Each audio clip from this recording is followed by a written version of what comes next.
Joe Builds. I'll talk a little bit about my truck, about my trailer, and about going racing.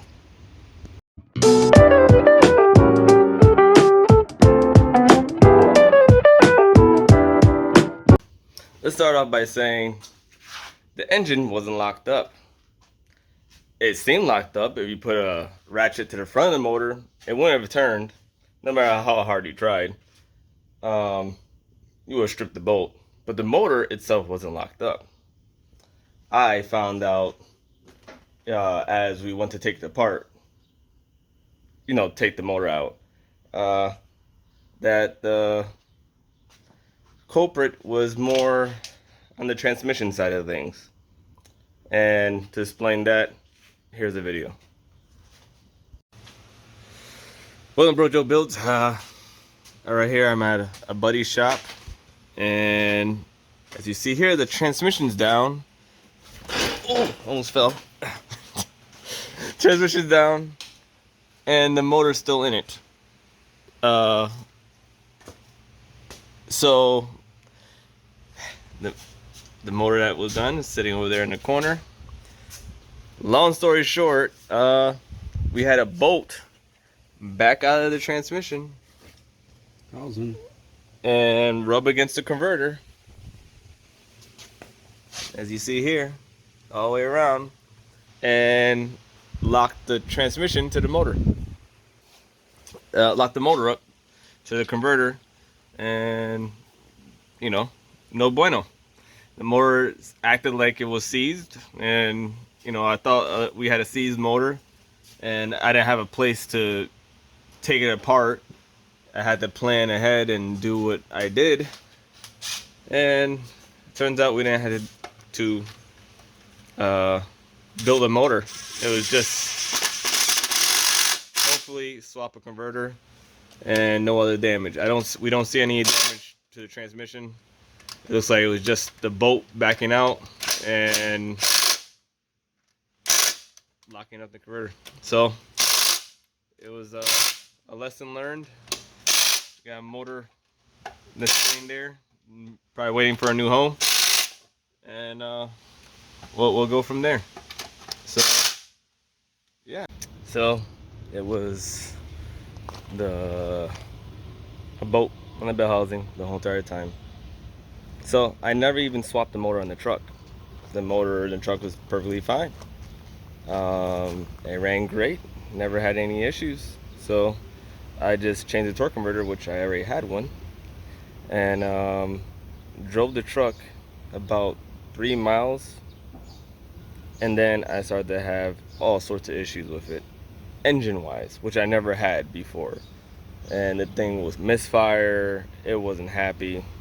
So I changed coil packs, moved spark plugs around because spark plugs weren't that old, moved wires around because they weren't that old, move injectors around because they weren't that old. I was still having misfires in particular cylinders, and so I checked the fuel pressure. It was a little bit on the low side. It was in the 40s. I think it was like 48 when it was supposed to be 55 to 60. And so I ended up changing the fuel pump, and when I went to change the fuel pump, I went through this. So right here with the Padre, Carter fuel pump for the Suburban. Their wiring diagram and their fuel pump did not match inside. We put the whole truck back together, no fuel pump, and go to double check everything, and what was supposed to be ground, their black wire by their instructions, is the power wire. The black and orange, which by their understanding is a fuel level sensor circuit, that was ground. And gray and purple, which gray was supposed to be the power, will be the reference. And the plug is all sorts of screwed up, so we're trying to straighten that out. Hopefully we have a running truck. I'll tie this in with the transmission video, and then I'll try to explain everything later. So yeah, you can't trust anything anymore. And a side note, I just finished the worst one. I probably really should have recorded how bad it was, because on the way back the trailer started to make a crazy noise, and long story short, it came from this side, and by the time we got home, this wheel was borderline about to fall off. So luckily my friend Carlos lives fairly close to me, brought my trailer here, and I was able to sort this out. But yeah, back to the fuel pump. The fuel pump was a problem, and I had to do the install twice, but it wasn't the problem. So I changed the fuel pump, got a few more fuel pressure. When the truck did run good, because another thing to explain, the truck will go from running great and then we'll start misfiring and acting lazy and acting crazy, and I just couldn't figure it out. There was no mechanical issues. The cranking compression on all the cylinders are 180 psi, so this motor is not the problem. I was just about to quit, and then I started looking through, started unplugging sensors, and I remember I had a Grand National at one point that didn't turn on, and it had two wires melted together, coolant temperature wires, and the car wouldn't turn on, wouldn't run. And I disconnected the coolant temp sensor, and then I saw this.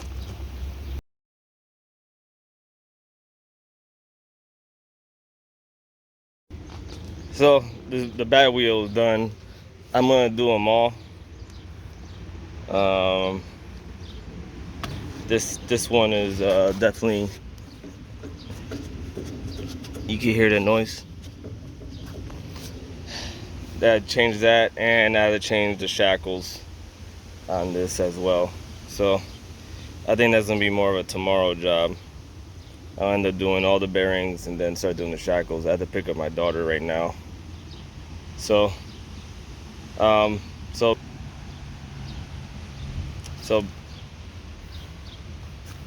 melted coolant temp sensor. Who would have thunk? So ever since I repaired that, the truck actually runs a lot better. Doesn't misfire. Once I changed the plug and sensor, because I don't know what shorted out there. But I will say the truck isn't 100%.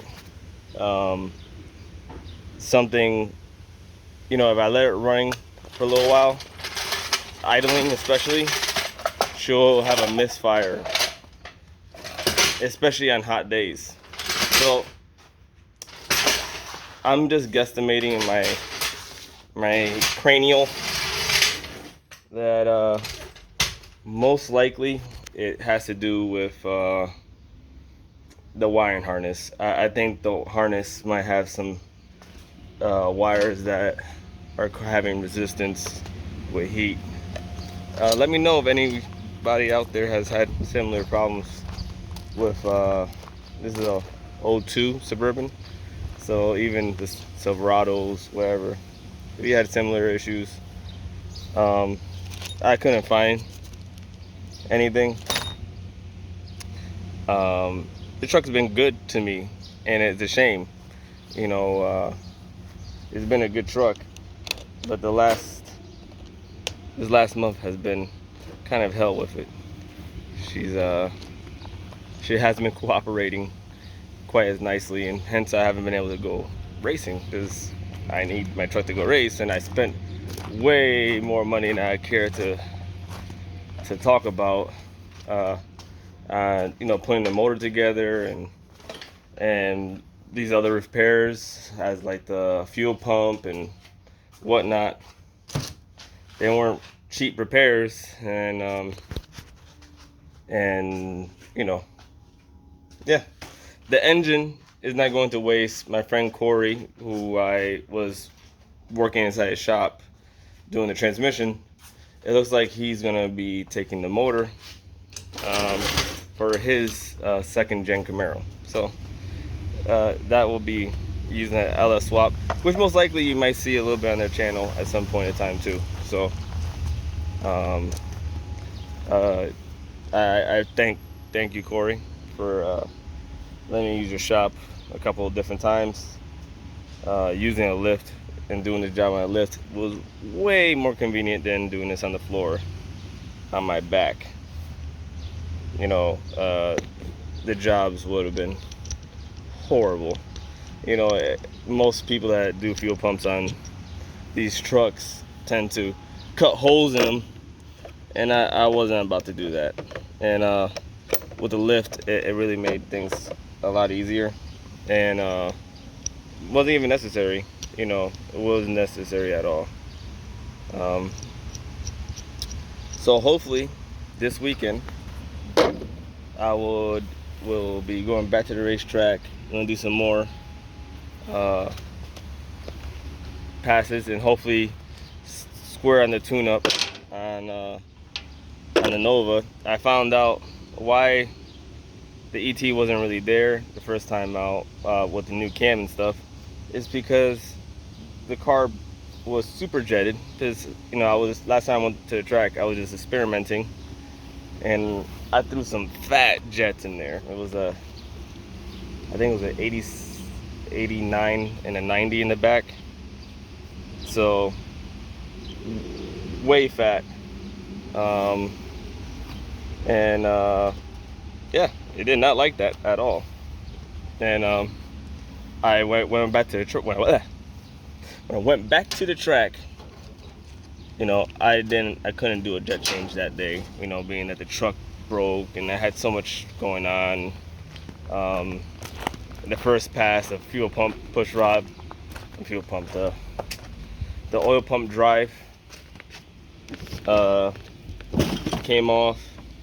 Like, everything bad that could happen happened. So yeah, wasn't a good day. I think we're gonna go back, and I'm probably gonna get not only my 60-foot back, because it won't be overly rich, drowning in fuel. I'll get my mile an hour and then some, because it's still mile an hour pretty good, being that it was drowning in fuel, especially at the top end. You know, a rule of thumb, which I've come to learn, is the more airflow you pass through the engine. So I with the cam and the pour work on the intake, I increased the airflow, right? So if you did the right thing, you technically would need less jet. And if you add more jet, you need less jet because it's gonna pull more fuel through the same size orifice.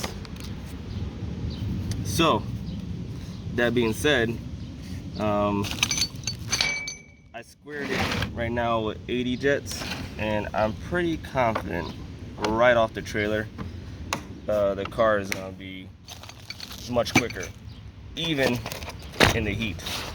Right now we're in summer heat, and it's not the best time to go get a number, but I really don't think it's gonna matter. I think the thing is gonna, give me a good number regardless. So enough of me jabbering. I finally posted a video, and kept you guys somewhat updated what's going on. The reason why I haven't been able to make videos is I'm just busy running around trying to get the Suburban back, and my trailer wasn't at 100%.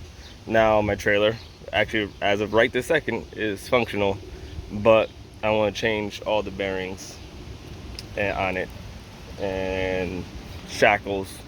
It's gonna need brakes soon, but as of now, I could get it to the track, and get my Nova to the track and the trailer to the track, and it should be able to get there back and forth in one piece. So that being said, Dojo Builds, like, share, and subscribe. Ring the bell, help me out, and yeah. God bless.